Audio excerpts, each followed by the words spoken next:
Je le dis souvent, quand on est avocat, il faut décoder l'humain derrière ses demandes. Les parcours, les réussites, mais aussi les échecs sont autant d'éléments à prendre en considération dans la compréhension d'une affaire. Il n'y a pas de meilleur exemple que celui de Simon. Son chemin était douloureux. Marié et père de 2 garçons, il gagnait très bien sa vie dans le secteur de l'édition jusqu'au milieu des années 2000. Et puis, le secteur a accusé le coup et il a été mis à la porte de manière particulièrement subite. Simon avait pensé retrouver un emploi avec un salaire équivalent et il avait continué à mener quelque temps un train de vie très dépensier. Lui qui affectionnait les bonnes tables, les costumes de marque et les grands voyages. Mais le temps passant, on ne lui proposait plus que des postes subalternes et beaucoup moins payés. Simon a dû quitter sa rive gauche pour un petit appartement dans une banlieue paumée. En parallèle, il n'a eu d'autre choix que d'accepter des postes toujours plus dégradants pour lui. Son divorce par consentement mutuel, qui était intervenu du temps de sa gloire d'éditeur, prévoyait une résidence alternée pour ses 2 fils.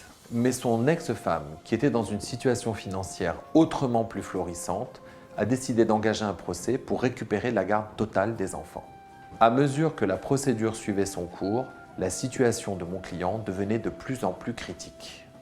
Madame a alors engagé une enragée du barreau de la famille comme on en croise parfois.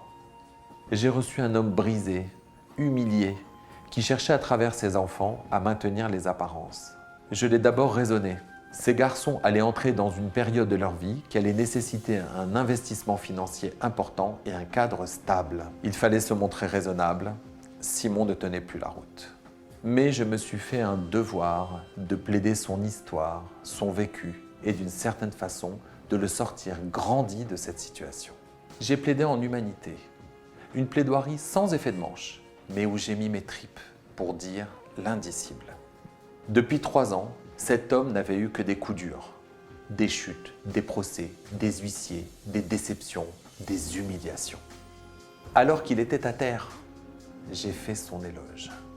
À ce stade, bien plus que le résultat, qui était sans grande surprise, c'était sa dignité qui m'importait. Au sortir de l'audience, Simon était en larmes. Il m'a dit « Jamais personne n'a parlé comme ça de moi, y compris quand j'étais au sommet de ma gloire. » Être avocat pour moi, ce n'est pas que connaître le droit. C'est aussi et surtout magnifier les hommes et les femmes que je défends.